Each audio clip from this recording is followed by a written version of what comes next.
con Noel Calero a los mandos técnicos, con Fermín Agustí, con todo el equipo, don Guillermo León y don Diego Marañón, preparados ya en ese mundo paralelo digital cada vez más importante y que nos hace aprender constantemente nuevas historias, interconectarnos todos, todo ya absolutamente dispuesto para contar cosas como las que han tenido en vilo a gran parte de la sociedad italiana. Parece que en parte se desmadeja el misterio, pero surgen. Va a ser una plataforma posible para sumergirnos en otros enigmas que tienen que ver con extraños robos. ¿Cómo podríamos llamarlos? ¿Robos con un tinte esotérico? ¿Por qué hablaremos de eso, Carmen? Buenas noches. Buenas madrugadas, Iker. Hablaremos del robo de ese relicario que contenía la reliquia, un trozo del hábito de Juan Pablo II.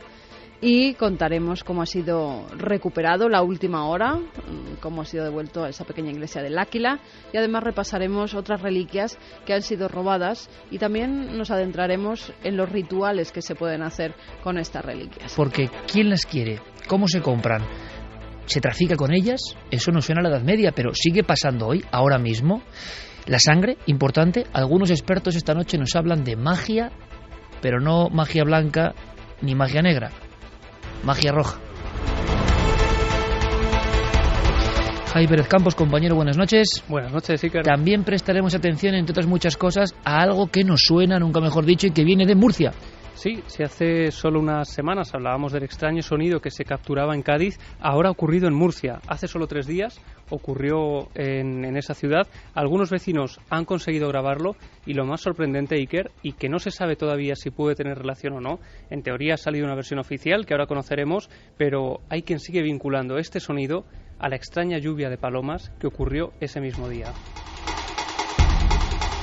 Porque sabemos, las fotos han dado la vuelta prácticamente al mundo en tiempo récord, lluvia de animales muertos en Murcia, explicación oficial y lógica y coherente, y que será lo normal, pero muchas personas creen que tiene que ver con unos sonidos que se han escuchado y que se han grabado en la ciudad. ¿Es una sugestión? ¿Es una paranoia? Hay quien dice que determinados sonidos lo que hacen es desorientar a algunas aves. ¿Qué hay de verdad? ¿Qué hay de fraude? ¿Qué hay de mito? Vamos a intentar descubrirlo. Solo falta una cosa, que estéis ahí con nosotros. Líneas abiertas, Carmen. Claro que sí, nuestras vías de contacto a través de las redes sociales nos tienen que buscar en Nave del Misterio y también nuestro correo electrónico milenio3 con número @cadenaser.com. Esta música que ponen en el Calero tampoco es casualidad, casi nada es casualidad. Viene de la película Origen, que hablaba de sueños y ensueños, y de sueños dentro de sueños. Un poco el organigrama o la anatomía oculta de ese mundo de sombras. Y entre el sueño, la verdad, entre la razón, la locura y lo rotundo, se mueve el personaje que viene a continuación y la historia que viene a continuación, que se va a desplegar como un viejo cantar de ciego para todos vosotros.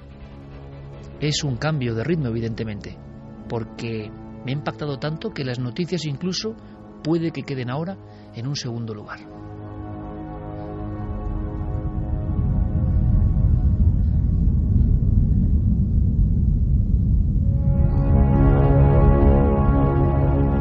Porque estamos en ese mundo rápido. La sintonía que hemos escuchado yo creo que perfectamente expresa lo centelleante del universo del siglo XXI. La información corre a la velocidad de la luz, no hay tiempo casi para la reflexión, y desde luego si algo se ha perdido, se han ganado muchas cosas, pero si algo se ha perdido es la tradición del mundo del relato, de lo oral. El mundo del cuento, el mundo de la aventura que transfiguraba a los oyentes y también al que lanzaba el relato para los demás. El mundo de la transmisión permanente de conocimientos, de mitos, que en el fondo revelan una verdad profunda. Es la única forma de contarlos. El mito, la leyenda, transfigurada, exagerada a veces, reducida en otras, se convierte en la única manera de llevar una serie de valores, de moralejas, de instrucciones para la vida y también para observar los enigmas que guarda en sus entrañas, las sombras y las luces. Y veréis, me he imaginado a mucha gente hoy en una región de España donde evidentemente, claro, es lógico el progreso, el progreso en los teléfonos móviles, en las tabletas, en la información rauda que ya no sabe de fronteras. Ningún pequeño, por pueblo diminuto que sea, ninguna aldea, por minúscula que tenga su estructura, se salva ya, se beneficia en el fondo de toda esta posibilidad nueva. El mundo en una red. Por tanto, quizá esta historia ya no se cuente. Por tanto, lo que vais a escuchar ahora quizá ya permanezca en las páginas ocultas y olvidadas de la historia de las generaciones. Pero durante mucho tiempo, durante por lo menos 70 años, la historia que ahora vais a ver y vais a sentir y vais a escuchar, relanzado de nuevo al espacio por el arte de nuestro compañero Diego Marañón, con la voz pivotando o vertebrando todo de José María del Río, el maestro, pues es algo que se contó en su día, en muchos esquinazos, en muchas barranqueras, en las pequeñas plazas sin nombre de algunos pueblos de las Urdes. Porque yo recuerdo todavía, hace 20 años, cómo me contaron a mí esta historia. Y esta historia me la contaron delante de la hoguera. Y esta historia a mí me la contaron con unos cánticos y con una especie de ensalmos que provenían, según algunos, de tiempos de los godos. Después, en esa reunión diferente, en esa reunión que hoy quizás sea casi imposible, resulta que empezaban a surgir otras cosas prohibidas, y de pronto el mundo ordinario se detenía, y de pronto, como un latigazo, unía las almas de todas las personas que estaban en esa reunión. Y de pronto es como lo que estamos haciendo ahora. Cuando alguien se pone demasiado serio a contar historias que tienen que ver con el inframundo, el ultramundo, la realidad velada, todo el mundo se contagia de ese virus invisible. Todo el mundo cambia el gesto. Todo el mundo cambia la actitud. Todo el mundo es consciente de que de pronto ese mismo mundo es muy desconocido. Todo el mundo sabe que en la siguiente carretera, en la siguiente esquina, tal y como le pasó a este hombre o a este otro, a aquella mujer, nos puede ocurrir a nosotros. El espanto, lo daimónico, el enviado de otro lugar, el visitante que se cruza en nuestro camino y que luego se convierte en cuento, porque es la única forma de que siga vivo nuestro pensamiento, de que sepamos que no lo conocemos todo. Es la única forma de que, a pesar del transcurrir de la tecnología, el transcurrir de la cultura, el transcurrir de incluso la economía, que sepamos en cierto momento, cuando nos ponemos serios, que seamos muy conscientes interiormente de que estas cosas siguen, aunque hayamos doblado su página de la historia, aunque hayamos dado carpetazo, aunque lo intentemos, de vez en cuando, siguen apareciendo con su aviso. Yo escuché esta historia en Noche de Ánimas, que tenía nombres y apellidos. Se había convertido en un drama, se había convertido en una cosa casi tabú. Y por eso vi que debajo de los sombreros oscuros de los hombres más veteranos de las Urdes aparecía junto a las arrugas del rostro ese gesto, esa expresión indefinible que yo sabía que era cosa seria. Allí nadie se lo tomaba a broma. Los hijos de los hijos, los padres, los abuelos y los lances con el misterio. Lo curioso, y ha pasado esta semana, es que teníamos preparada esta dramatización. El equipo de producción de La Ser ha trabajado de lo lindo para que os sintáis dentro de este cuento real. Y por si faltaba algo, resulta que nuestro compañero Javier Pérez Campos recoge una historia similar, mucho más cercana en el tiempo, y que parece el mismo calco. La misma diapositiva medio vieja que se cruza con una realidad que ya no entiende. En mitad de un mundo que va por un camino, aparece la sombra de lo otro, de lo innombrable, de lo luminoso. Lo sagrado, lo extraño, lo que no es humano, se aparece con algún mensaje, y a veces el mensaje parece no muy positivo. Es lo que le ocurrió a este hombre. Os aseguro que ahora mismo estoy viendo a las ancianas enlutadas junto a la hoguera y su gesto de auténtico terror. Ya había muerto la víctima, ya había muerto el testigo, pero su recuerdo no. Su recuerdo necesitaba ser contado una y otra vez, porque el bosque sigue teniendo sus peligros, la noche sigue siendo frontera de algo que no es físico. Por tanto, las nuevas generaciones de cuando en cuando tienen que escuchar el viejo cantar. Esta historia nos habla de un hombre que ya es leyenda urdana, y los más necios pensarán que leyenda no es verdad, cuando la leyenda es la única forma de conservar eso en el formol del tiempo. Las viejas en las Urdes, las últimas de su tiempo, de un tiempo ya olvidado, contarán seguro en un último esfuerzo a esos niños que tienen el móvil y la tableta, que ven la televisión, que están en otro mundo, aprovecharán el instante para en el momento justo, como rito iniciático, contarles que cuidado, que el monte sigue vivo, que la noche es demasiado oscura y que a veces, aunque parezca increíble, aparecen personajes con nombres inolvidables, nombres que cuando los niños lo escuchan se quedan grabados para siempre, por su sonoridad, por lo que representan, por lo que traen en su capa negra. En este caso, es la historia real, repito, de uno que ya nadie olvida. Da igual el tiempo que pase. En las urdes, en los umbríos valles del norte de Extremadura, todo el mundo pone el gesto serio cuando se habla del tío del Bronce. El Gasco, al norte de Extremadura. Octubre de 1945. Lo primero que Antonio sintió al abrir la puerta de la cabaña fue una corriente de aire gélido, un latigazo de realidad cuyo dolor ya apenas se notaba en aquella época de lamentos. Bueno, marcho ya. Ahí te dejo la leña para mañana. Con eso ha de bastar hasta que regrese. ¿Has cogido la manta? Sí, mujer, no te apures. La noche está muy fría. Mira bien por dónde pisas y lleva cuidado de no resbalar.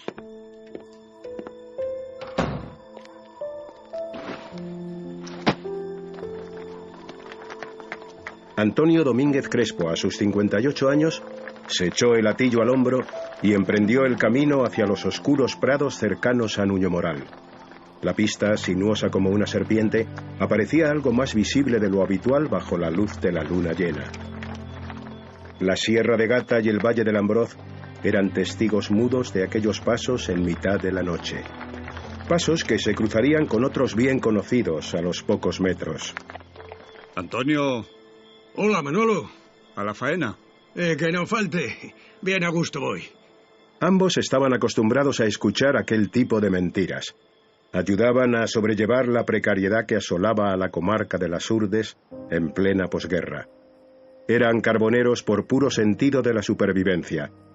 El negro fruto de su esfuerzo, cargado en huesudos mulos, tenía como destino habitual casas de ricas ciudades castellanas para alimentar cocinas, estufas y braseros. La otra tarde alcancé a ver un buen brezo cerca del chorro de la Miacera. No dejaría de haber bastante para quemar varias noches en la carbonera. Pues me acercaré mañana a la vuelta, con la luz. Bueno, marcho, que no está la cosa para quedarse mucho tiempo parado. Ya puedes abrigarte esta noche. Ya. Hasta mañana, Manolo. A punto de entrar en la pequeña alquería, Manuel Guillermo se giró una última vez y acertó a distinguir en la lejanía, cerca ya de la escabrosa ladera, el tenue punto amarillo que salía del candil de Antonio. Y que no te falte la luz, amigo. Antonio había llegado a su destino. El valle de un negro volcánico y socavado por varios riachuelos era el lugar donde se alzaban sus pequeñas carboneras. Bueno, esto parece que ya está. Toca esperar. Antonio sabía bien que gran parte de su labor era cuestión de paciencia. El color del humo y la tierra quemada le dirían el momento preciso en el que el carbón estaría listo para ser retirado. Por Dios, qué frío. A ver si con algo que echarme a la boca entro en calor. Uno de los tizones de la carbonera más cercana le sirvió para encender una pequeña hoguera. Sobre ella colocó una pequeña cazuela de barro y, sacando una pequeña marmita, la llenó con leche de oveja y apenas una decena de castañas. Mientras esperaba a que se cocieran, el crepitar del fuego y las llamas, casi hipnóticas, le hicieron cerrar los ojos vencido por el cansancio.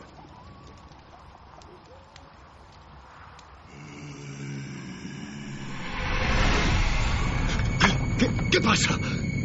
La tierra pareció abrirse en mitad del vasto territorio del valle, entre las escarpadas paredes verticales de roca. El río Malvedillo enmudeció por unos instantes ante aquel terrible sonido que había cruzado los montes rasgando el aire como una cuchilla. Aunque procedente sin duda de algún punto de la Sierra de la Corredera, se le antojó como salido de las entrañas del infierno. Antonio trató de fijar sus ojos en la oscuridad que se extendía ante él. No encontró nada. Maldita sea. Ha debido ser un mal sueño. O el hervir de las castañas que me ha jugado una mala pasada. El hombre echó a un lado la pequeña manta y se puso en pie con la intención de echar un vistazo a las carboneras, en cuyo interior seguía cociéndose el negro carbón.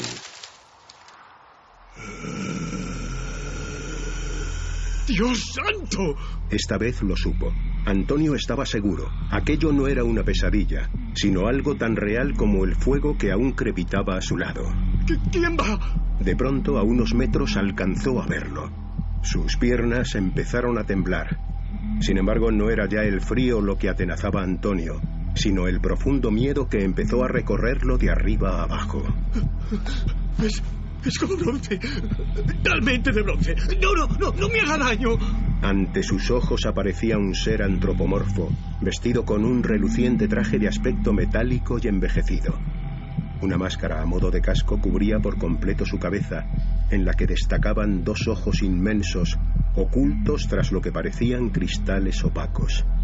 Los correajes que cruzaban su cuerpo y ciertos detalles de su indumentaria trajeron a la mente del desdichado Antonio la imagen de un soldado salido de una guerra librada en otro tiempo. ¡No es posible! ¡Está flotando! ¡Es cosa del demonio!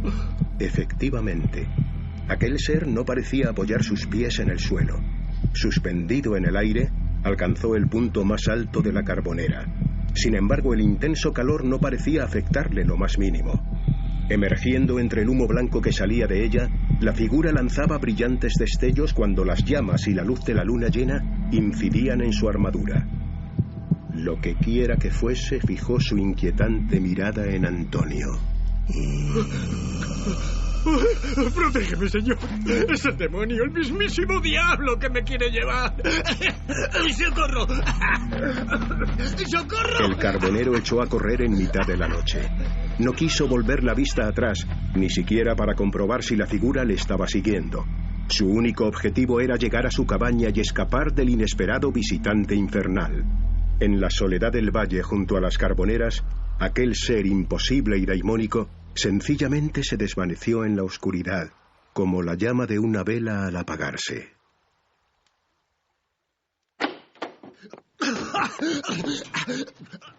¡De bronce! ¡Era del color del bronce!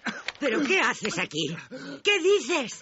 ¡Ay, qué te pasa! ¡Del mismo bronce, Juana! ¡Te lo juro por el Altísimo! ¿Pero qué dices? ¡Te sale sangre de la boca! ¡Ay, por Dios! ¿Qué tienes? ¡Respira, Antonio! ¡Escupe! No puedo. El diablo era de bronce. ¡De bronce! El hombre se arrastró a duras penas hasta su catre.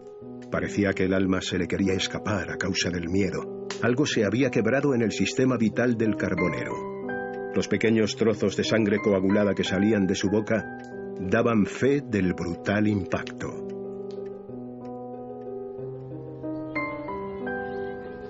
Pues dicen que al Antonio se le apareció el diablo la otra noche. A saber qué mal bicho encontró. Un escarrapichado, al parecer. Sí, y también lo vieron por los bancales del Carrabusino. ¿Y cómo está el pechona? Tuvo fiebre. Los días se convirtieron en meses y los meses en años. Antonio nunca volvió a ser el mismo. Aunque a duras penas respiraba, no era ya sino una negra sombra. Su vida se había detenido aquella lejana y fría noche en el valle, como si el tiempo y el espacio se hubiesen congelado a su alrededor. Antonio, ahí fuera está Manolo. Sale a echar unas palabras. No tengo ganas. Venga, yo voy a buscar leña. Vigila las habichuelas que están al fuego, ¿eh? No tardo. Antonio, sal para aquí, te traigo unos sacos de buen brezo. ¡Llévatelos! ¡Jamás! Óyeme bien, ¡jamás! ¿Pero por qué dices eso? Sigue allí. ¡El de bronce! ¡Sigue allí! Eso fue hace años ya, hombre. Juana no puede hacer todo sola. En el valle no hay nada. No te vas a pasar la vida escondido. Los ojos de Antonio, apenas sin brillo, se fijaron por un momento en los de Manuel, para volverse a continuación sobre las llamas de la lumbre, sobre la que pendía la olla. Sí. Quizás... puede ser... ¡No! No, déjame. El de bronce sigue allí. Vino del infierno y sigue allí. Pero, Antonio, ¿a dónde vas? ¡Antonio, vuelve! Voy a terminar con esto. No me cogerá. El de bronce no me cogerá. No podía más. Hastiado y consumido por los recuerdos, la luz se apagó definitivamente para el carbonero, al arrojarse desde el puente del pueblo. Nadie pudo hacer nada para evitar el trágico final de Antonio Domínguez. La alquería de El Gasco, cuyo nombre significa, según la leyenda, el lugar del tesoro, se ubica sobre antiguos vestigios que se remontan a la Edad del Bronce. Un bronce reluciente, como el que en el siglo pasado atormentó a uno de sus habitantes hasta el final de sus días. Aquello le mató. Se llevó a mi Antonio. Al final se lo llevó. Dios mío, ¿por qué? La historia apenas se recuerda ya. De borrar casi todo rastro se encargó un tiempo y un mundo que no admite la posibilidad de que una realidad velada influya en ocasiones sobre los hombres y sobre los paisajes. El legado del tío del bronce, anclado en las remotas montañas de las Urdes, es también el de un mundo que ya murió. Y quienes sobreviven no saben si siguen perteneciendo a aquel universo mítico o a este de hoy que ya no comprenden.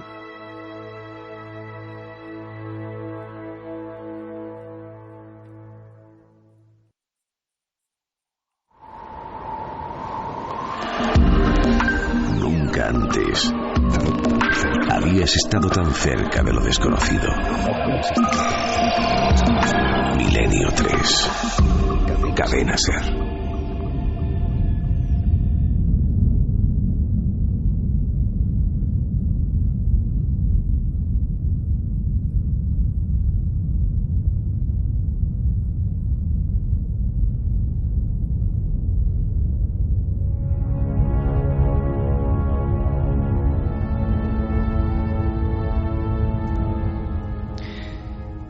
Escribí este caso, esta historia, en ese librito, poco daimónico también, llamado El Paraíso Maldito, hace ahora 15 años, y Diego Marañón, con sumo sentimiento, lo ha redactado a su forma para que lo sintamos ahora. Comprenderéis perfectamente, imagino, cómo han venido y han revoloteado los recuerdos, ¿no? Las gaviotas oscuras de las sombras, las noches y las investigaciones de aquel tiempo, porque, si no me equivoco, Manuel Domingo Velaz fue la persona que me contó junto a la hoguera con qué expresividad, dice, aquel hombre que yo le vi echaba cuajarones de sangre cortada por la boca del susto que tenía.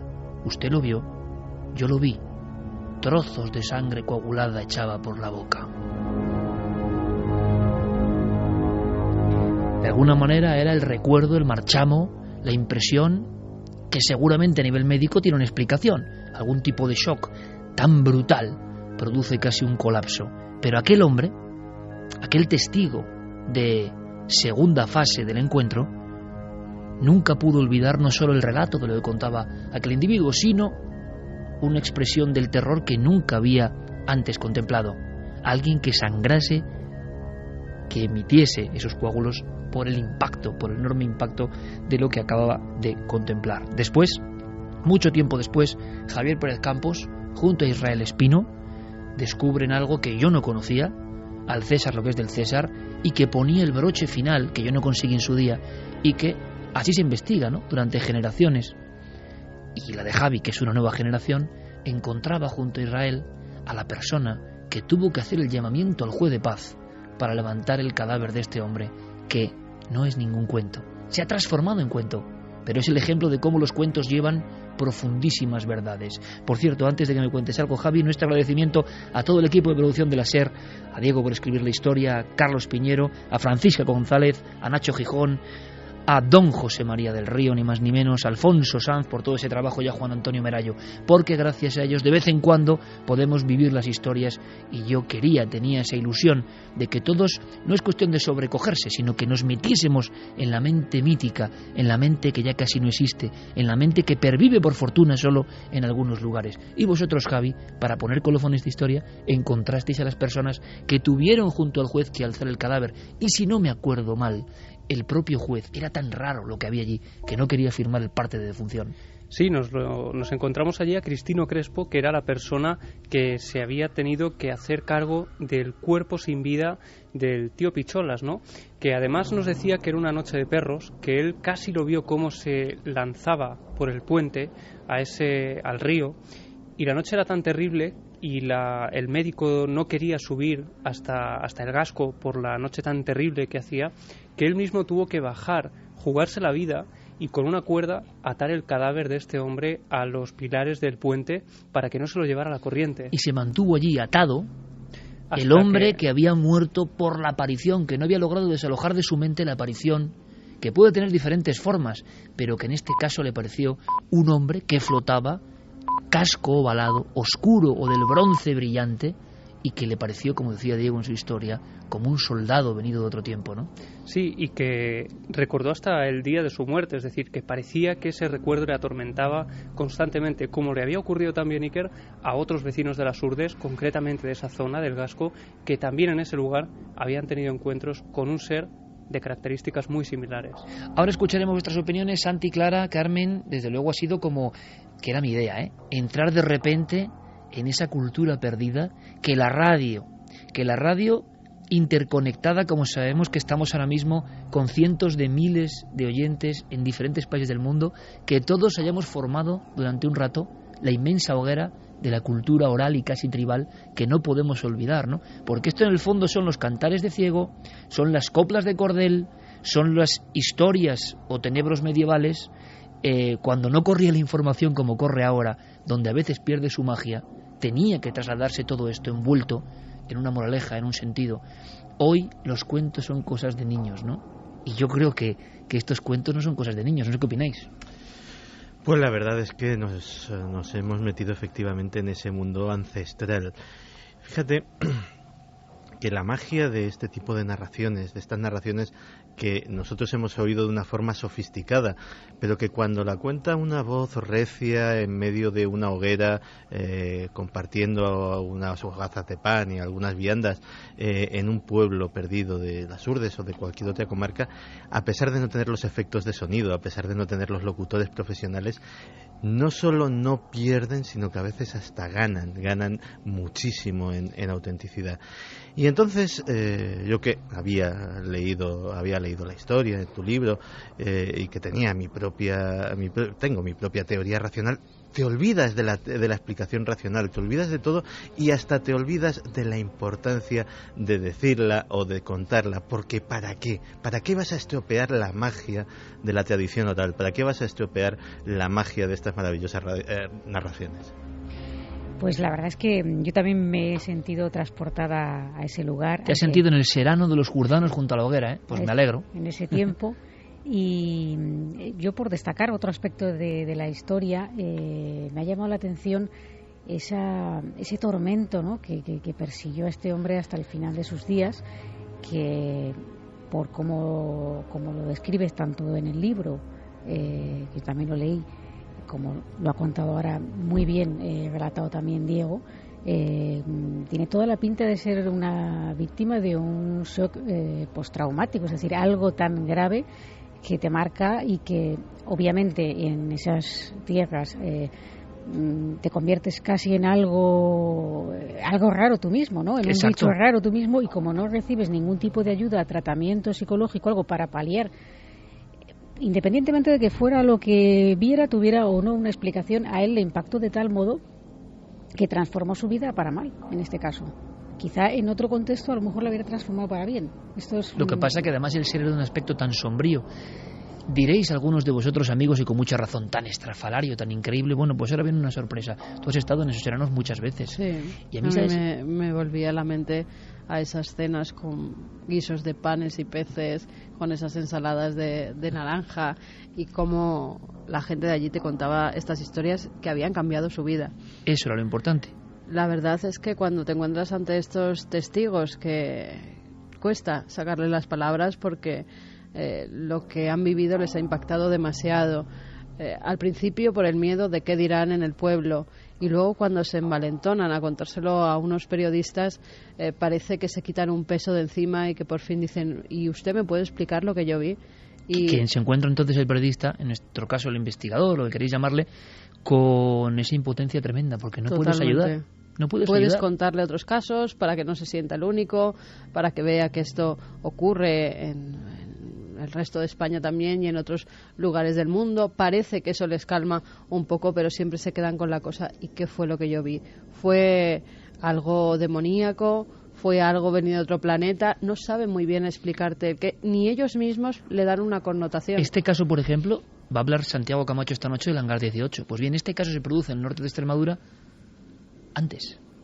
La iconografía que tenemos del mundo de los extraterrestres, por poner un origen quizá posible a este caso, no se había ni inventado, no era compartida por la humanidad, y sin embargo en algunos sitios se veían cosas que, si este hombre pudiese dibujarlo tal y como lo describía, pues podía ser perfectamente el humanoide arquetípico, ¿no?, con un casco. Y varios dibujos, si buscáis en internet, por ejemplo el ser de Johannis en Italia, en los años 40 también, curiosamente, una gran cabeza bombada, dos, parecen lentes, ¿no?, en mitad del casco, una boca muy pequeña, tan pequeña como una raya, y que le produce eso, una seriedad al gesto, una osquedad que impresiona. La nariz apenas son 2 puntos. Bueno, pues se parece mucho, y eso ocurrió, si hacemos caso de las crónicas históricas, en los Alpes en 1947. Este caso es anterior y es muy parecido. No había ningún tipo de conexión ni de posibilidad, ¿no? A mí lo que me sigue impresionando muchísimo, de verdad, y no sé si lo habremos conseguido o no, pero no hace falta que sea un lugar exótico, un lugar apartado.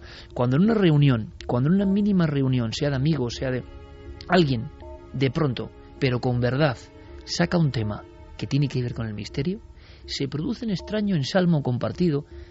Uno nota que hasta la densidad del aire ha variado, y de pronto en una reunión que podía ser frívola, que se podía estar hablando, y lo hemos vivido todos los que estamos aquí, me imagino, y la mayoría de los oyentes, y de pronto ha ocurrido algo que se comparte, que se transmite, que no sabemos en qué nivel de la realidad está, pero todas las personas de esa reunión han entrado como en un círculo de una atención especial, de una sensibilidad especial. Parece que todo ha variado y que se está hablando de cosas que pertenecen a un mundo apartado, pero que a todos interesa, ¿no? Se produce esa extraña comunión con el misterio en este tipo de relatos. Quizá por eso, por la fuerza de esa magia que se sentía, han ido teniendo su éxito a lo largo de generaciones, quizá hasta ahora, ¿no?, que estamos en el cenit o en el final casi de ese tiempo, ¿no? Bueno, y ese era el miedo que nosotros teníamos, Iker, cuando acudimos a las Urdes, que todas estas historias se hubieran perdido para siempre con las nuevas generaciones. Y de hecho lo que nos encontramos allí no era nada halagüeño, es decir, ya solo las personas mayores recordaban este tipo de cosas, y hubo una escena que a mí me impactó tremendamente, ¿no?, y que no la contamos en su día. Y es que yo llevaba bajo el brazo El paraíso maldito, ese libro que abrió las Urdes a mucha gente que la desconocíamos, ¿no?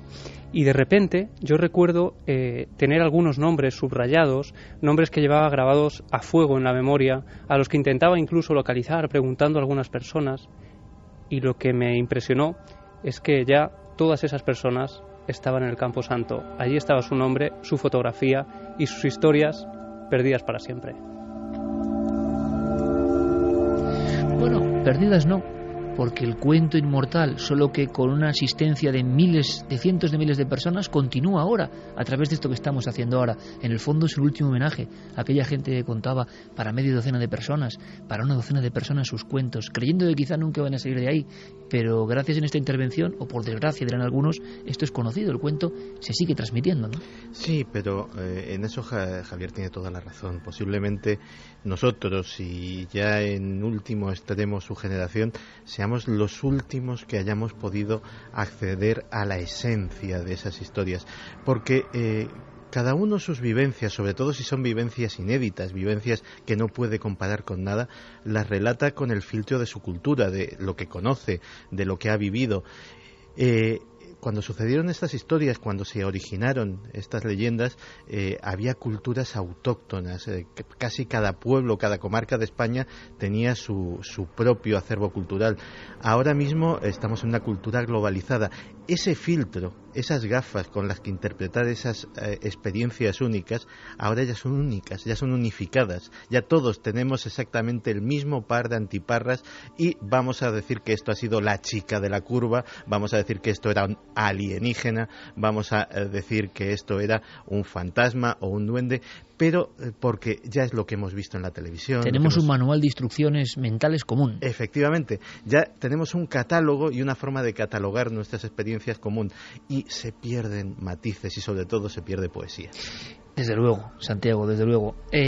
Vamos a poner punto final a esta historia y, como veis, es sorprendente. Ahora vamos con toda la actualidad, por supuesto, con todo lo que ha pasado, con nuestra otra función, ¿no?, que es contar lo que pasa, pero de vez en cuando, ¿verdad?, yo creo que también compartís ese gusto. La poesía nos llama, la poesía profunda del misterio, que al final, como decía aquel, ¿verdad?, solo creo en las verdades poéticas. Las verdades racionales me interesan cada vez menos, porque quizá aquí dentro sí que hay una historia enorme. Las sombras de la noche apareciéndose, cultura oral que recuperamos, pero sorpresas, compañeros, porque precisamente esta semana, y lo podemos asegurar, yo muchas veces lo digo, es que luego la gente, no me refiero a los oyentes a los que estáis ahí, porque vosotros sois de nuestro club de alguna forma, nos hemos cultivado juntos a lo largo de ya 12 años, pero el otro público en general, yo entiendo que diga, bueno, esto se lo está inventando Iker por el espectáculo, es que estábamos preparando la historia del tío del bronce, que llevaba semanas elaborándose, y justo esta semana, cuando nos dan el ok, cuando la podemos poner, resulta que llega un caso que, por supuesto, nadie tenía ninguna información, nadie, de que estábamos haciendo esto, un caso que llega de los años 70 y que veréis, lo vamos a contar muy rápido, pero qué similitudes, ¿no? En otro ambiente muy diferente, en la costa mediterránea, alguien desde niño permanece marcado por una visión que tuvo, y esa visión, estrambótica para algunos, se parece mucho a lo que tantos otros, por ejemplo, el tío Domingo, vivió en las Urdes. Vamos con ese caso, Javi, para redondear esta historia. Sí, es un caso que efectivamente nos llegaba esta semana, es el caso de Manuel. Él lo recuerda perfectamente, ha pasado mucho tiempo de aquello, ocurrió en el año 73, él tenía 9 años, pero como las cosas que te pasan en la infancia, esta se le quedó marcada a fuego. Él estaba veraneando en Calpe, era mediados del mes de agosto aproximadamente. Recuerda que serían las 6 de la madrugada, él estaba durmiendo plácidamente en una habitación junto a su cuñado, compartían esa habitación, y de pronto algo le despierta el sonido de la puerta de entrada. Para que nos hagamos una idea, en aquella época, según él nos contaba, Calpe no estaba tan masificada como ahora. Él dice que además el edificio donde él vivía pues tenía una parte que daba al mar, y la parte de atrás, que se utilizaba como aparcamiento, era una zona agreste, una zona que daba además a un campo muy peculiar. Era un campo de cañas de azúcar. De cañas de azúcar. Son una especie de barras, estamos viendo, ¿no?, vegetales, claro, un marcando campo una inmenso. altura. Es que es muy importante el detalle. Eso es, un campo inmenso que casi se pierde en el horizonte, un campo tremendo, y lo que él hace cuando escucha ese sonido de la puerta es despertarse, saltar de la cama e ir a cerrarla. Y lo que ocurre es que de repente se encuentra con algo que él no esperaba que estuviera allí. La puerta empezó a dar golpes, se abrió, no sé exactamente de qué hora sería, pero bueno, yo calculo como muy tarde, las 7 y pico de la mañana, las 7 y cuarto, las 7 y media, como muy tarde. Y esta puerta daba una especie como de corredor, como de corrala. Y en la parte posterior, donde los coches, se encontraba el campo de las cañas de azúcar. Y me fijé por un resplandor, entonces vi un ser que era alto, porque le llegaban las cañas hasta la cintura, iba todo de negro, en una especie como de traje único, me dio una sensación de que era todo negro.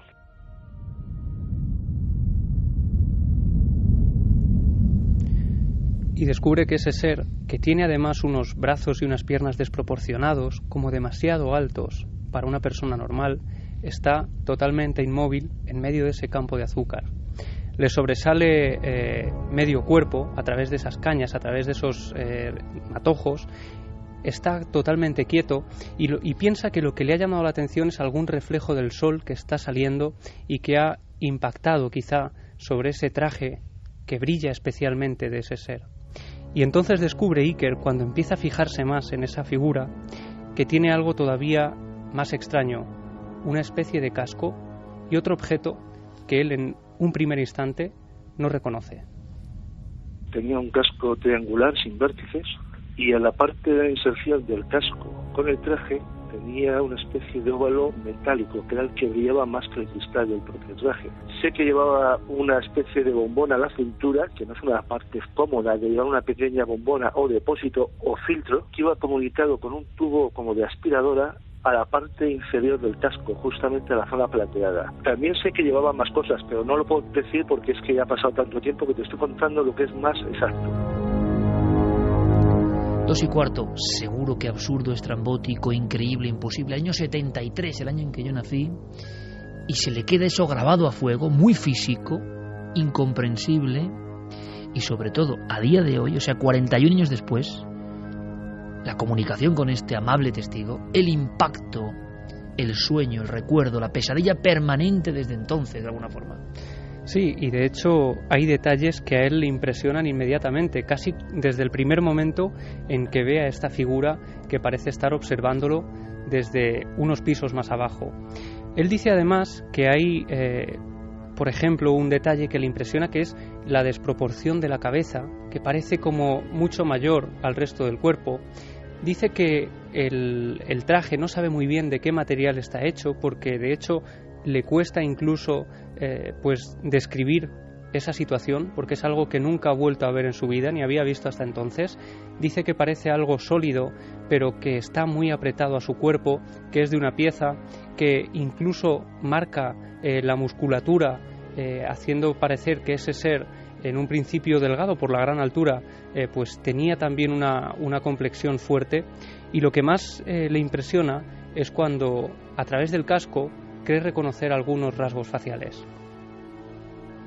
Tenía una cabeza extraña porque era como un cilindro y a mí me dio una impresión como de pasamontañas o de máscara, porque luego tenía dos ojos grandes, blancos, que ocupaban una parte importante de la cabeza. A mí me dio una sensación de aquella época, cuando yo era un niño, que era un ser vivo, pero se movía como un autómata también. O sea, no puedo asegurar si era un ser vivo o era un autómata. Lo que sí me entró el pánico fue ver la talla, porque claro, yo sé cómo eran esas cañas, que en aquella época eran más altas que yo, y me sacaban bastante.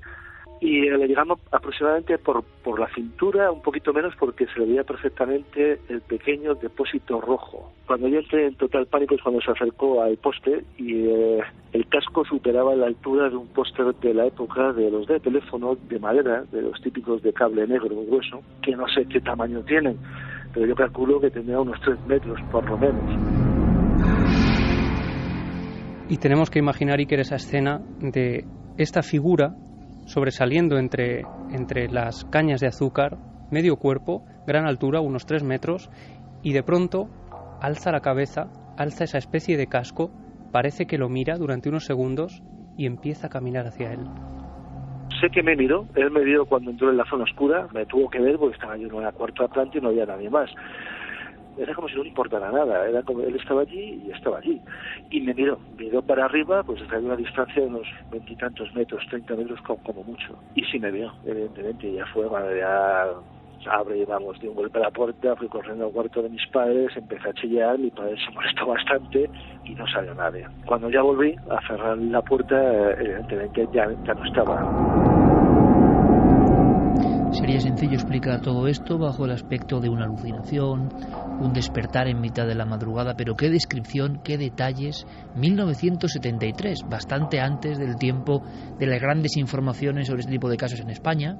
Ya había habido algunas, evidentemente, la prensa ya hablaba de estos temas, pero un niño en el Mediterráneo, cuando aún no estaba asolado por edificios, cuando todavía había naturaleza virgen, año 73, cerca de un núcleo urbano, el absurdo completo. En Estados Unidos se llamó al año 73 el año de los humanoides, por este tipo de apariciones físicas, no parecen etéreas, físicas, y tocadas por este tipo de elementos absolutamente fuera de sitio. Incluso hoy ya no se encuentran casos con estas descripciones. La observación fue diurna, ya había luz del día y fue perfectamente descrita. Lo último que recuerdas, ese hombre, lo que fuese, porque parece que es un hombre como si fuese de los servicios de limpieza de emergencias nucleares de aquella época, no lo sabemos, que le miró hacia arriba y después ya no estaba. Ese hombre, nuestro amigo Manuel, que nos ha escrito y nos contaba esta historia, no lo ha podido olvidar. Han pasado 41 años y podía recordarlo como si lo estuviese viendo, que también es uno de los elementos increíbles del misterio, ¿no? Cómo se fija en nuestra vida.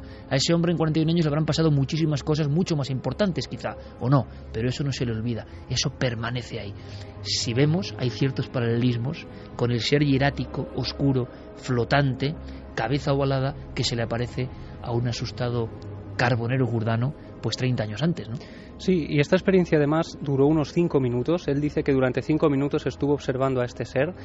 Además, también con el tiempo, muchas otras personas de la familia le han contado que esa zona es una zona de avistamientos. Muchos familiares han visto luces extrañas que él ha relacionado con esta experiencia. Y fíjate si le debió marcar la experiencia, que lo que le hizo escribirnos fue que caminando por Calpe hace unos días, de repente pasó por ese edificio. El entorno ya no era igual, ya no estaban esos sembrados, estaba todo lleno de edificios y solo quedaba en pie de aquella escena ese lugar, el lugar desde el que avistó aquella escena imposible. Imagino la escena perfectamente en un mapa lleno de edificios piramidales, bloques de apartamentos. Este hombre pasa casi por casualidad y recuerde que ahí estaba ese individuo en el que nadie puede creer, excepto él. Pues vamos con los mensajes para ver qué opinan nuestros oyentes. Nes Lucas dice: están describiendo a Slenderman. El mito del hombre delgado, ¿no? Exacto. Es verdad, qué curioso, qué curioso. Jorge González dice... Como decía Santi, ¿no? De inmediato se interpreta eso a un relato de hoy, pero que curiosamente es la eterna historia que continúa, ¿no? Jorge González nos decía, insisto, en que podrían ser guardianes de la naturaleza, minas, campos. Diego García Alex: yo trabajé hace unos años en una empresa de detectores de radiación y en el verano de 2003 estuve trabajando en Almaraz. Muchas noches tenía que subir a la zona de las Urdes y la verdad es que a veces bajaba del todoterreno para tomar las lecturas con el portátil y el ambiente acongojaba un rato.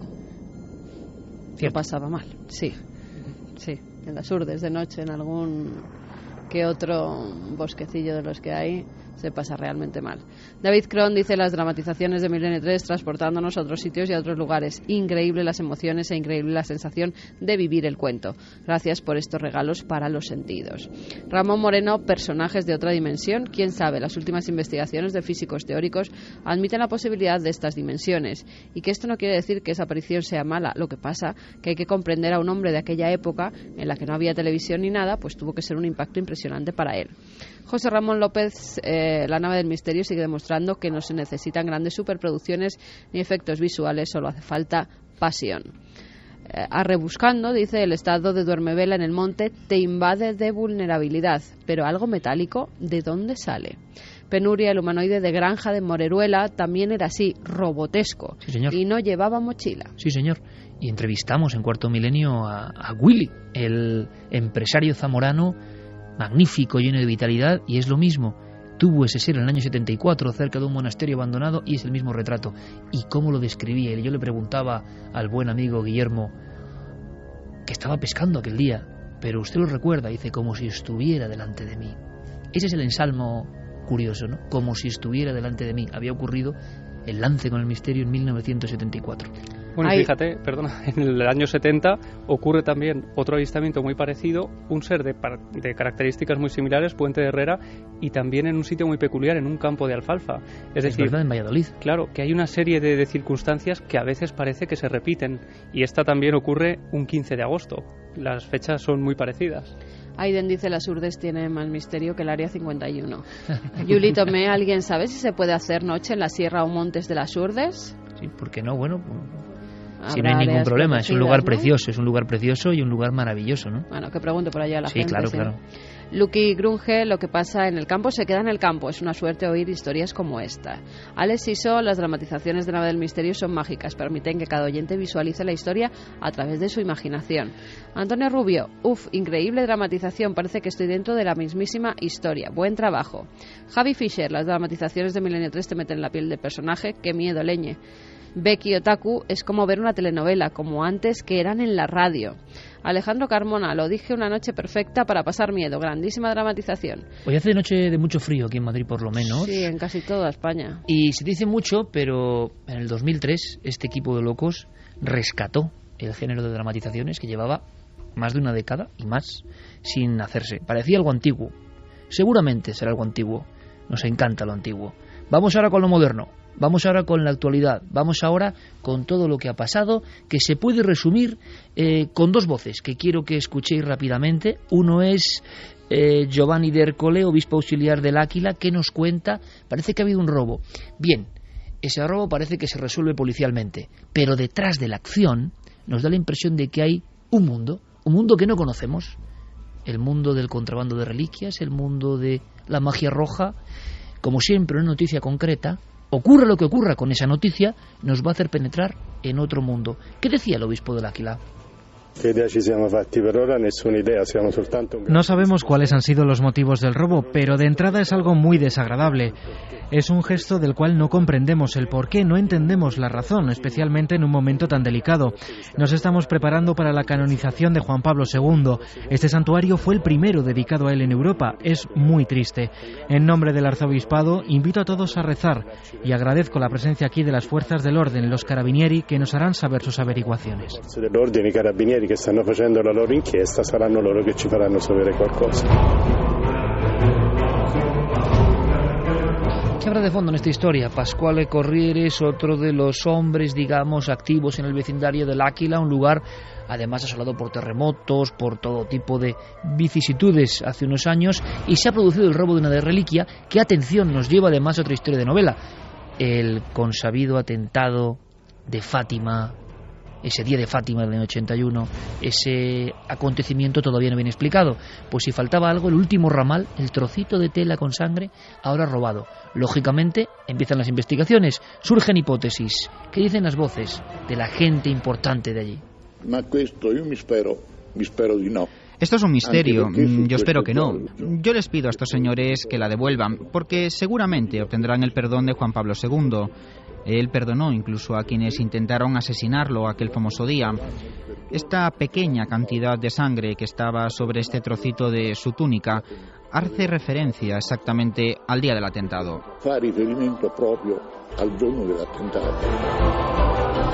Lo hemos dicho en alguna ocasión, sería la última pieza de un curiosísimo puzzle, aquel 13 de abril del 17, apariciones de Fátima.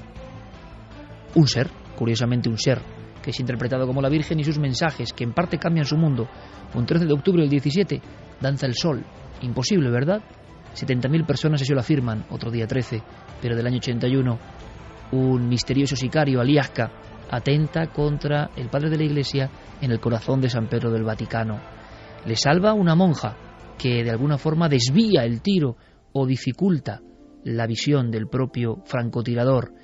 Se llama Fátima, la mujer que hace ese último favor al Papa. Cuenta la historia que una de las balas rebota en una medalla que lleva Juan Pablo II y se desvía hacia la mano. Es una medalla de la Virgen de Fátima. Un año después, el Papa venera a esa Virgen y le va a colocar la bala que está a punto de acabar con su vida en su corona. Es el 13 de abril del año 82, ha pasado un año, sigue la cadena. Entonces, un hombre exaltado, Juan Fernández Cron, intenta matar al Papa. Lo reducen, lleva un puñal. Hace poco supimos que llegó a herirlo. Otro día 13 se da supuestamente el polémico mensaje de Fátima. Unos dicen que es el verdadero, otros que no. Y ahora, la última pieza, el Áquila, un trozo de aquella historia en aquella tarde que he robado. Última hora. Pues sí, esta reliquia, que era un trocito del hábito que llevaba en esa jornada del 13 de mayo del 81, el día del atentado que sufre el Papa Juan Pablo II, queda manchado de sangre la sotana, y esa sotana, en vez de tirarla o quemarla, lo que hicieron es hacer pequeñas reliquias.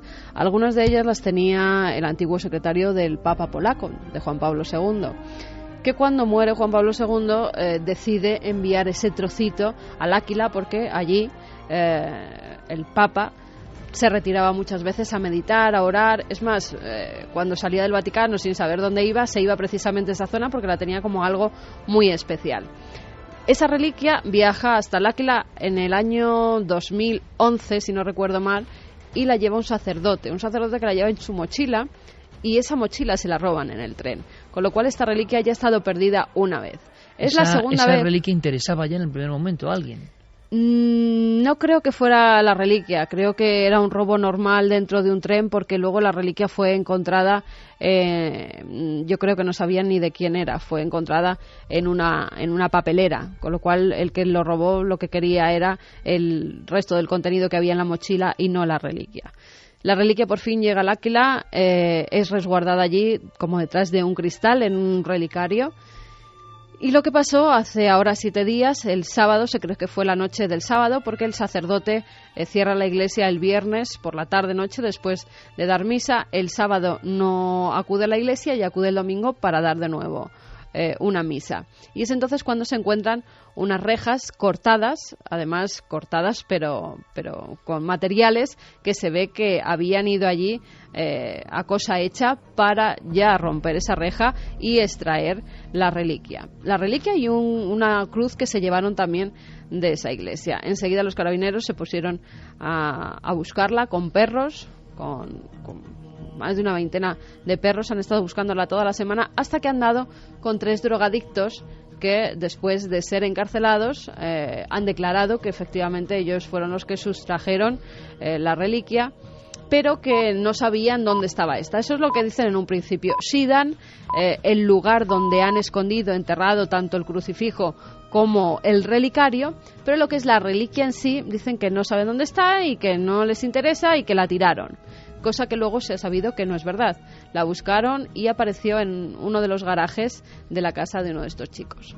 Esa es la información hasta este momento. Claro, se ha hablado de secta satánica en un principio, se ha hablado de, evidentemente, robo por encargo, que estas personas robaban para alguien. Y aquí se abre un abanico apasionante y dramático también de los que roban para otros, de los que roban ciertos objetos que interesan, y parece que aquí la sangre, iremos descubriendo cosas, esto es lo que sabemos a nivel oficial, pero esto nos permite entrar en ese mundo en el que varias veces se han hecho robos, y parece, nos lo van a contar especialistas, que haya una gota de sangre, no por la cantidad, sino por el símbolo, es importante, ¿no? Sí, la sangre, bueno, no olvidemos que es un símbolo de vida, es un símbolo de todo lo que sería el alma humana, la fuerza psíquica. Es decir, es a través de ella por la cual nosotros vivimos, ¿no? Pensemos que es un líquido muy preciado en nuestro cuerpo y que desde la antigüedad se le ha venerado. Tenemos escasamente 5 litros de sangre. Si esa sangre se derrama, nuestra fuerza vital se va con ella hasta perecer. Entonces, ese es un poco el motivo de que ese simbolismo tan importante de la sangre esté presente en casi todas las culturas y que en forma tanto de sacrificios con derramamiento de sangre para satisfacer a los dioses como para pedirles algún tipo de favor, para restablecer salud. Es decir, hay muchas formas de proceder con esa sangre, ¿no? Claro, pero en este caso se ha pensado sangre de una persona muy especial. Bueno, que no olvidemos, exacto, que la noticia, por eso se ha relacionado en el tema esotérico, místico, eso que hay algo más de fondo, ¿no? Porque Juan Pablo II será noticia en un par de meses o 3 meses de forma importante, con mucha polémica también, con mucha expectación. Sí, en abril va a ser nombrado santo. Yo creo que es de las santificaciones que más rápidamente se han hecho en la historia de la Iglesia, además santo por petición popular. Y se ha apuntado esa posibilidad de, al estar tan cercana a la santificación, el que pudieran haber robado la reliquia para pedir un rescate. Es decir, la robamos como con puro argumento económico. Exacto, con un fin económico. Cuanto más se acerque la santificación, más va a pagar la gente por esta reliquia. Claro, pero efectivamente cobraría un mayor valor, pero habría que preguntarse para quién. Porque claro, sabemos que ese tipo de objeto no se puede colocar en cualquier lado. Es decir, no es como una colección particular, algún coleccionista Exacto. particular. ¿Y los hay? Os lanzo la pregunta a vosotras dos que estáis metidos en el tema. A ver, los hay. Y que exactamente, y que además es un tema como de la novela aquella de como era la novena puerta. Sí. Es decir, coleccionistas de reliquias muy interesantes, pero algunas tienen sangre. Vamos a hablar de eso ahora. Permitidme que escuchemos a Francisco Javier Arries, todo un experto en mundo vampírico, en mundo ritual, doctor en ciencias físicas, y que nos aporta algo muy interesante. ¿Por qué podía haber una trama oculta? ¿Por qué? Si la hay, en este caso o en otros, con sangre, aunque sea una mínima cantidad. Escuchad porque es muy interesante.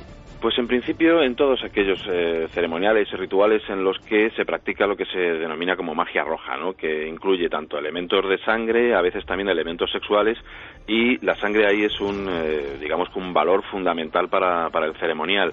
Los rituales en los que podría emplearse son desde realizarla o utilizarla para hacer pactos, es decir, para invocar a algún tipo de entidad más o menos maléfica con el objeto de pedirle algún tipo de favor, y pues darle esta sangre como como ofrenda, también mezclarla con la del propio oferente, es decir, la persona que realiza el rito o que está pidiendo que se haga el rito para obtener ese favor de esa entidad.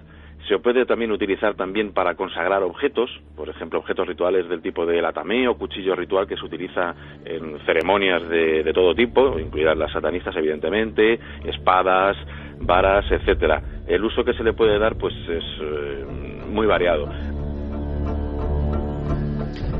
Evidentemente en Italia, aunque parece que respiran un poco más aliviados, pensaban que había un robo directamente por parte de miembros de una secta, de una logia, de alguien que le interese esa sangre, como ha dicho Carmen muy bien, en un momento clave, a punto de una canonización clave, o, ojo, utilizar a personas intermedias, gente de lampa, entre comillas, para que evidentemente hagan un trabajo pagado por otros. Yo os lanzo la cuestión, porque me parece alucinante. ¿Existe? Porque claro, en la Edad Media se sabe que existía un comercio de reliquias, competencia incluso entre lugares, obispados, comercio y robo de reliquias. Pero claro, hoy en día, y sobre todo interesa el asunto de, vale, perfecto, con un tema de interés monetario, bien, puede ser interesante o no, pero con esto que contaba Arries, es decir, personas, ¿creéis que intentan realizar ritos, invocaciones, ceremonias, acercándose a este mundo de las reliquias u otros objetos? Bueno, en mi opinión, las creencias son tan libres como variadas. Es decir, a lo mejor cosas que quizá a nosotros no se nos pasarían por la cabeza o no concebiríamos dentro de nuestro sistema de creencias, hay personas que sí que lo conciben y lo tienen muy presente, ¿no? Quizá no son cosas que se prodiguen a comentar en público, porque claro, quien hace esto, pues primero es gente en principio que dispone de un capital importante, porque estas cosas cuestan. ¿Cuánto costaría un trozo de la sotana con sangre de Fátima del día más misterioso de la cristiandad en los últimos siglos?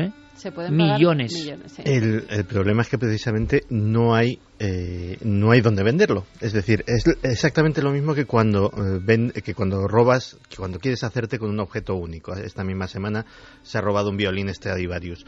No puedes vender un Stradivarius, punto. O sea, sí puedes venderlo. Vamos a ver, puedes... Saben quién lo tiene y claro, saben a quién venderse. Esa es la historia, pero probablemente el comprador, es decir, hay una el comprador ya ha pagado por ese robo. O no. Tú sabes a quién ofrecérselo, sabes también, a quién lo robas. Sabes perfectamente los que te compran. Porque ha sido cliente, efectivamente. Pero digamos que no puedes hacer una subasta pública. No, claro, a nivel oficial te refieres. Claro. ¿A quién se lo ofreces o quién te lo encarga? Entonces hay gente que, independientemente de que sean satanistas o no, creen en el poder implícito de determinados objetos. O sea, ni siquiera haciendo rituales. El propio Adolf Hitler recorrió medio mundo en busca de objetos que él consideraba poderosos y que los utilizaba simplemente como talismanes. Es decir, yo lo tengo y esto me da poder. Qué interesante la palabra en este momento de la noche, ¿no? Talismán, que quizá también ha existido. A mí me pega más que va por ese lado. Alguien que, además, Papa siempre se le ha relacionado con la curación de enfermedades. A lo largo de toda la historia eclesiástica se sabe que las reliquias las tenían los más poderosos, se llenaban las grandes casas y los grandes templos de estas reliquias precisamente porque creían que les iban a proteger de enfermedades y que cuando tenían estas enfermedades, si se pasaban el brazo momificado de Santa Teresa por la cabeza o si tenían el corazón de cualquier santa en su mesilla, pues en cierta forma iban a curar esos males. Es la creencia creencia que se tenía. Y a mí me pega como Francisco Franco, que tenía el brazo incorrupto de Santa Teresa, por ejemplo. Y no olvidemos que yo he indagado alguna cosita sobre la muerte de Felipe II, que Felipe II ordena bajar parte de las 7.000 y pico, si no me equivoco, reliquias del Escorial, elige y las cuelga de lo que hoy serían los cortinajes casi, porque la escena a mí me impresionó mucho, ¿no? Los húmeros, exactamente, en la cama de dosel, humilde cama que sigue ahí en el Escorial, que dices, el rey más importante de la historia, posiblemente uno de los más importantes, bueno, estaba en un cátere prácticamente. Bueno, pues de su dosel, colgando, según las crónicas del padre Sigüenza, como si fueran mojamas prehistóricas de otro tiempo, ¿no? Oscurecidos, clavículas, brazos. Claro, tenía que ser fantasmagórico. Felipe II, temeroso, pensaba que el danzar de esos objetos y el sonido, me los imagino, de esos huesos tintineantes, de manos, de trozos de niños santos, como suena, eso tenía que producir un espanto tremendo. Si le acompañamos de los cuadros más terroríficos del Bosco enfrente, pues claro, estas reliquias, ahora, Clara, Santi, Javi, Carmen, amigos oyentes, es muy fácil ver solo el objeto y que nos parezca como el que roba un souvenir. No, yo creo que no va por ahí. No, además se tenían las reliquias, vamos, es que hasta mi abuela, esos pequeños relicarios que daban en las iglesias y que los llevaban siempre con un imperdible en la ropa cogidos para protegerse, para proteger de las enfermedades. Del mal de ojo. Del mal de ojo. Los cinturones de infante famosos que aparecen representados en multitud de cuadros y que un día, si queréis, podemos hablar de ello más extensamente. Pero dinos algo, porque eran tremendos, pues eran unos cinturones casi como de castidad, como quien dice, que llevaban especialmente los niños de las casas reales y que se abrían y en su interior contenían reliquias muchas veces, objetos o materiales orgánicos de animales, de patas de zorro, de muchas cosas que se metían ahí como si fuera una especie de huevo y que eso se colgaba a la cintura, ¿no? Para protegerles del mal de ojo y de la enfermedad. Pérez Campos ponía una cara ahora mismo diciendo, madre mía, y yo digo, es que están hablando veteranos, amigo, están hablando veteranos, yo por eso les dejo, porque estoy también alucinando, porque enseguida surgen cosas y es otro viaje por la historia, pero es que es nuestra propia historia, y en muchos cuadros, en el propio Escorial, aparecen niños de las monarquías protegidos con estos emblemas, que hoy en día, en ese circuito que comentaba Santi Camacho, también valdrían un dineral, me imagino, ¿no? Tiene que haber un comercio de todo esto. Hay un comercio de reliquias, hay sitios donde te venden manos momificadas de santas. Es más, yo sé... Hoy, hace 2 días, pregunté el precio de una mano momificada de una santa. O sea, la gente me tomará por una friki, pero es para un trabajo, es para una cosa. Y las venden, no solo manos, venden cuerpos enteros incorruptos de santos. Hoy se puede comprar de todo, pero claro, cuando es un robo de una persona que van a hacer santa, de un papa, de Juan Pablo II, del más querido por el pueblo en los últimos siglos, pues ya tiene unas connotaciones un poco más extrañas. Enseguida salta la voz de alarma del satanismo porque hace unos años, y desde hace unos años también, se están robando en muchos templos a nivel mundial hostias, sobre todo hostias consagradas para hacer rituales satánicos. En Italia hubo un verdadero pánico cuando intentan robar algunas de las reliquias del Padre Pío. Antes de ser expuesto ante el público, en esa exposición pública que se hizo y que estuvimos allí, cuando el Padre Pío mostraron que estaba incorrupto, con una capa de cera importante, pero incorrupto. Meses antes habían intentado robar un arca con reliquias que tenían del Padre Pío. Y se pensó, porque llegaron algunos anónimos, se pensó que era para hacer rituales satánicos.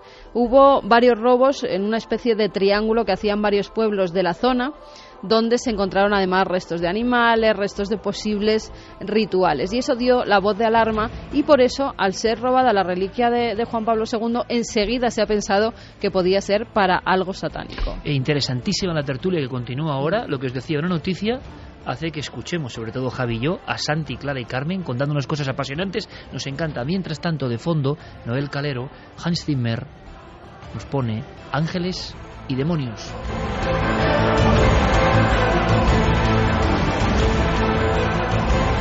Porque a veces, cierto es, la radio es una máquina del tiempo que nos permite viajar de las Urdes al Mediterráneo del 73 y de repente estar en el Vaticano, la Italia de hoy, del robo de reliquias, y al mismo tiempo en el siglo XVI, nos parece, ¿no? En el fondo todo está interconectado. Queremos saber más, pero por dejar zanjado o finiquitado el aspecto de que una secta satánica, hay quien lo sigue manteniendo, gente poderosa, hubiese pagado a unos ampones para hacer esta acción, fallida o no. Ahora los que están en el meollo, como dicen, ¿no?, en el argot se comen el marrón, nunca van a delatar a la persona que les ha encargado el trabajo. ¿Y qué había de fondo? Es un robo demasiado especial. Seguramente se olvide. Seguramente, como en tantas otras veces y ocasiones, la información oficial es la que tranquilice al pueblo. Pero ángeles y demonios de fondo, ¿no? En un extrañísimo mercado oculto, negro, un mercado negro esotérico. Pero es que, como decía Carmen, el problema de las sectas en Italia ni siquiera se puede parecer al de España o Francia. Empieza a ser preocupante. La pregunta es ¿por qué? Francisco Javier Arries nos da un dato más. Pues la verdad es que las posibilidades son muchas. Ahora mismo en Italia hay un auténtico florecimiento de sectas de tipo satánico. No hablamos ya de sectas en general. Para poner cifras al tema, pues digamos que están registradas unas 8.000 sectas operando solamente en Italia y que englobarían entre ellas unos 600.000 adeptos. Entonces es una cantidad bastante importante repartida sobre todo en el norte de Italia, en las provincias más al norte, en el centro, cerca de Roma y del Vaticano, y en la isla de Sicilia sobre todo, ¿no? Y entonces pues están, por ejemplo, los figli di Satana, en italiano los hijos de Satanás, que es una de las más activas y suele oficiar misas negras y orgías en cementerios. Las bestias de Satán se hicieron hace unos años pues tristemente famosas porque estaban involucrados en 3 asesinatos rituales y en determinados suicidios que ellos mismos habían incentivado. Hay otras como por ejemplo Cerchio Satánico, el cerco satánico, otra con un nombre bastante curioso como es el Imperio Satánico de la Luce de Glo Inferi, Imperio Satánico de la Luz del Infierno, las esclavas de Satanás. La verdad es que como grupos abundan muchísimos. Como digo, pues ahora mismo unas 8.000 sectas están registradas en Italia. Y la situación es tal que la propia policía italiana tiene una parte de la policía dedicada justamente a investigar estos asuntos, ¿no? Una especie de brigada policial antisatánica que está continuamente registrando portales de internet, clubes satánicos, hasta 700 portales de internet tienen registrados, 322 clubes y sociedades de este tipo, e incluso tienen licencia para intervenir en plena noche por si captan algún tipo de ritual en la noche, en algún cementerio, etcétera.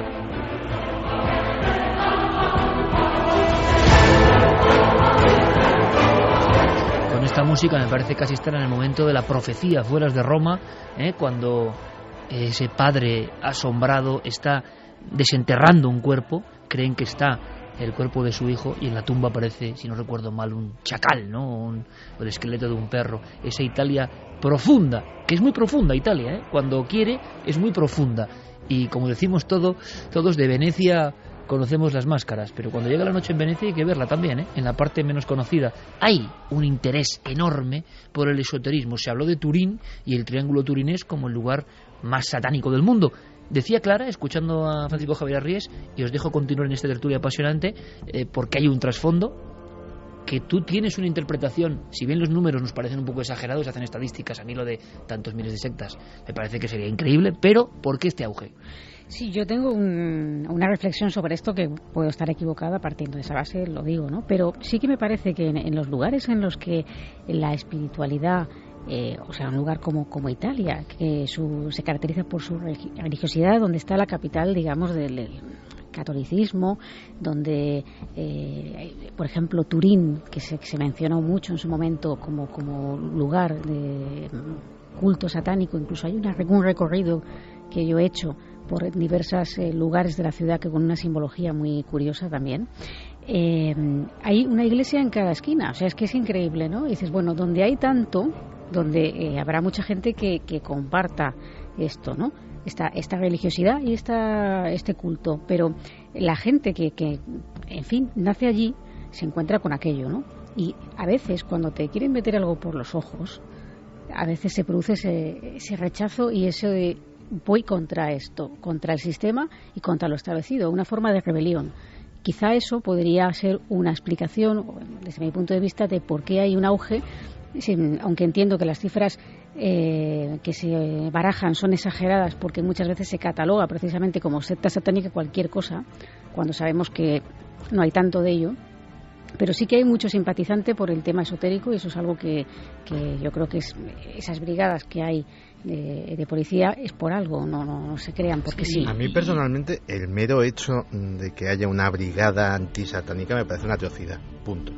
Atrocidad, ¿eh? Sí, o sea, vamos a ver, ser satanista no es delito. Así que, claro, o sea, no es ser pedófilo, no es ser narcotraficante, no es ser cualquier cosa que esté tipificada en el Código Penal. Es delito a partir de que haces algo que está en el Código Penal. Es delito a partir de que te metes en un cementerio, es delito a partir de que matas a alguien, es delito... Entraría dentro de la libertad de culto religioso. Claro, entonces, investigar a alguien inocente porque presuntamente puede delinquir, vamos, eso se da de bofetadas con cualquier ordenamiento jurídico mundial. Imagino que solamente intervienen en el caso de que hay un delito. Porque... Pero qué curioso, porque ahora las páginas web, que ¿no? los tengan investigados y vigilados ya de por sí es dudosamente legal. Hablemos de reliquias y hablemos de, aunque sea brevemente, de ese comercio que puede haber, o casos que os hayan llamado a las dos la atención, que nos podéis contar, casi como en un ranking. Pues mira, el Lignum Crucis, que desapareció el 15 de septiembre de 2009 del Escorial. Del Valle de los Caídos. ¿Desapareció un Lignum Crucis? Desapareció un Lignum Crucis, para quien no lo sepa, es un trocito de la cruz donde fue crucificado Cristo. Hay miles de Lignum Crucis repartidos por todo el mundo, pero en el Valle de los Caídos había uno, se lo regaló en 1960 el Papa Juan XXIII a los monjes que se encontraban allí. Justamente el día anterior, el 14 de septiembre, lo habían sacado porque pues había una celebración, la exaltación de la Santa Cruz, y no se sabe si por casualidad o esas casualidades de la vida que son muy extrañas, no lo habían devuelto a su relicario, que estaba cerrado con llave, sino que lo habían dejado encima de donde habían celebrado la misa, las oraciones. Con lo cual, a las 11 de la mañana más o menos, entra un chico pelirrojo de unos 30 años, pregunta a las señoras de la limpieza dónde hay un baño. Ellas se lo dicen. Y a partir de eso el relicario y la reliquia desaparecen. Lo último que se ve a este chico salir como con un hábito y con algo debajo del brazo. No se ha vuelto a saber, que yo sepa, nada de esta reliquia del Lignum Crucis. Y hablando del Lignum Crucis, otro que en este caso pues también en nuestro país muy sonado en su momento, la famosa Cruz de Caravaca en Murcia, la que se expone todos los años en las fiestas que hay allí, en la conmemoración, y se expone y se venera y se muestra al pueblo, no es auténtica, porque la auténtica fue sustraída justo antes de la Guerra Civil, en el año 34, y ya entonces se barajaron varias posibilidades. Una de ellas fue un robo, digamos, por tener el objeto un valor económico, que quedó descartado, porque lo curioso es que la carcasa que envuelve tan característica a ese Lignum Crucis, esa cruz de Caravaca que tiene muchas piedras preciosas y que está hecho de un material muy valioso, fue dejada tal cual y se llevaron exclusivamente el trozo supuestamente de la cruz, ¿no? O sea, que hay una vertiente económica y que a veces lo que parece que subyace de verdad es el material simbólico, claro, el material poderoso, el material sagrado. Claro, habrá quien pueda decir, bueno, quizá en aquella época si se llevaban esa cruz era muy difícil venderla o no venderla, pero se lo hubiesen llevado seguro, vamos. Lo que les interesó era lo que había dentro.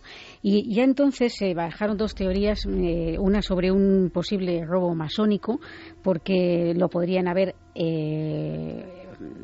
sustraído como un objeto de culto o para ejercer incluso presión política sobre el pueblo en un momento muy delicado de la historia de nuestro país, y además en aquella época la implantación de la masonería estaba bastante difundida en toda Murcia, ¿no? Y otro, un robo templario. Posibles grupos neotemplarios que hubieran querido hacerse con esa reliquia con fines esotéricos. Pero lo más curioso de esto es que hubo dos sumarios sobre este caso. El juez, fíjate, es todavía un tema que tú preguntas allí y la gente te mira, está mal, ¿no?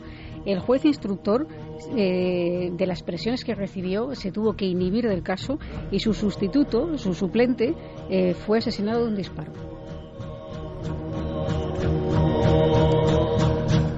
Estoy boquiabierto, sinceramente, porque veis, es un mundo que si lo ves solo desde la capa superficial, como ocurre con todo, no dejas de ver antiguallas, cosas sin sentido, como cuando dices el Museo de Sangüesa, muy interesante, con botecitos de la leche materna de la Virgen María, el ala del Arcángel San Gabriel, que en el fondo también son adaptaciones, unos tiempos, una época, nos hemos acostumbrado por la burricie general en la que yo a veces me incluyo a decir, bueno, pues eso, a ver la carcasa. Y sin embargo, de fondo, hasta en estos objetos, hay una serie de peleas, de luchas, de poderes, de batallas internas que ya no entendemos, porque nadie es capaz de ver más allá del objeto. Y resulta que detrás del objeto hay un poder enorme para aquellos que creen en eso o que no creen en eso. Y hay esas peleas. ¿Hay algún caso más? Porque es que Hubo un caso muy sonado en España que fue robar la reliquia, en este caso el cráneo del Papa Luna. Sí, claro, sí me acuerdo yo. Pues eso fue en el año 2000, lo robaron de la capilla del Palacio de los Condes de Arguillo, se encontraba allí en la localidad de Sabiñán. Fueron 2 hombres, se descubrió, de la localidad. Yo en esa época tuve acceso a hablar con uno de los guardias civiles que estaba investigando el robo del cráneo. Se creía que era para pedir un rescate y así fue. Se recibieron varios anónimos en el ayuntamiento en el que ponían que si querían volver a tener el cráneo del Papa Luna, que es por lo que pues mucha gente visitaba el lugar, pues que tenían que dar 1 millón de pesetas y que si no, que lo destruirían. Al final se logró dar con los 2 ladrones, eran vecinos de la misma localidad que necesitaban dinero, vieron que el mal estado en el que se encontraba esa capilla y que no era vigilada por nadie, pudieron entrar como quisieron, se llevaron el cráneo y además este cráneo sufrió bastante. Se lo encontraron hecho pedazos en 4 trozos grandes y esquirlas más pequeñitas. Eso les dio también a los investigadores para mandar algunos de esos pequeños huesitos a Estados Unidos para que analizaran si podía ser de la época en la que vivió el Papa Luna. Se demostró que sí, volvieron durante 6 meses a recomponer ese cráneo y hoy en día se exhibe. Pero sería un motivo económico puramente, sí, no poderoso. Seguiremos ahondando en el mundo de las reliquias, a ver qué ocurre con esta del Papa, aunque lo lógico es que esto se deje de informar, ¿no? Y quede todo, digamos, en ese limbo de lo oculto. Lo que ha sorprendido mucho en Murcia, y aunque sea quiero dar un apunte, es esto, es una escena de pájaros que caían del cielo, y hemos podido hablar con testigos que afirmaban que delante de sus narices, delante de directamente su propia presencia, su mirada, empezaban los pájaros a desviar su vuelo, como a desorientarse y a caer. De inmediato ha surgido una hipótesis oficial que seguramente es la real y seguramente es la coherente, que es que han sido envenenados. Pero claro, para las personas que en pleno centro de Murcia ven que caen los pájaros, pensaban que era una película. Y es que encima, a través de Twitter en tiempo real, muchísimas personas empezaron a informar al mismo tiempo de que estaban grabando un sonido extraño en Murcia, de nuevo la sombra del hum de fondo. Pero escuchemos algunas voces que Javi y el equipo y nuestro compañero Carlos Largo han podido obtener, porque no les convence a muchas personas en Murcia la hipótesis oficial. Escuchemos sus palabras. Serían las 8 de la tarde, no sé si las 8 menos 20 o las 8:20 aproximadamente. Era un sonido como de un avión que vuela muy bajo, o sea, como si el avión estuviera parado encima del centro de Murcia. Entonces me asomé a la ventana porque no sabía si era un avión o, como estaba un poco nublado, era un trueno. Lo que pasa es que, claro, al rato ya te das cuenta de que para ser un trueno era demasiado largo. Yo iba por la calle, por la Plaza Santo Domingo, y justo de repente empecé a ver caer palomas. Estaba la gente mirando el cielo y vamos, mirando para arriba, viendo caer palomas. Una, otra, pum, pum, pum, una lluvia. Pues en cuestión de un minuto, pues a lo mejor unas 50 y tantas, pero vamos, sin mirar mucho. Es que fue muy extraño, fue todo en un minuto. Se habla de trigo envenenado y de Javi, la hipótesis oficial es esa, ¿no? Que han comido trigo envenenado, pero claro, es que la escena de, en cierto momento, caer todas a la vez en una plaza, me imagino que eso no se te olvida en la vida, ver cayendo a plomo los cuerpos y el sonido de las palomas cayendo muertas en el aire. Claro, en total hasta 150 palomas muertas que recogen, que le hacen la autopsia, y el resultado final es efectivamente que han sido envenenadas por un pesticida agrícola, por metomilo. Nosotros estuvimos hablando con Eduardo González, el jefe del Servicio Municipal de Salud en el Ayuntamiento de Murcia, y nos confirmaba que esta era la teoría oficial, que eran los últimos resultados, que no era nada dañino para la salud de las personas, y sobre todo él descartaba que el sonido pudiera haber tenido nada que ver. Lo que pasa es que allí ha estado nuestro compañero Carlos Largo, y él decía que, hablando con los vecinos, hay muchos que todavía relacionan estos dos hechos, desde luego muy extraños para que coincidan a la vez, ¿no? Sí, una casualidad, dejémoslo ahí. Pero claro, las personas, algunas ya saben que es todo el sonido, porque en Cádiz tú lo has liado en la televisión sacando el reportaje de Cádiz con la buena gente de Cádiz comentándolo, y resulta que en Murcia ocurría lo mismo casi al mismo tiempo. La escena de los pájaros no es casual. Escuchamos rápidamente a nuestro compañero Carlos Largo, que nos envía esta crónica, que está allí en Murcia investigando. El pasado miércoles 29 de enero, alrededor de las 5 de la tarde, más de un centenar de palomas caían en distintas zonas de la ciudad de Murcia. Una de las zonas más afectadas y quizás donde la escena causó más impacto fue en la plaza de Santo Domingo. Allí muchos de los paseantes describen cómo caían literalmente fulminadas estas aves.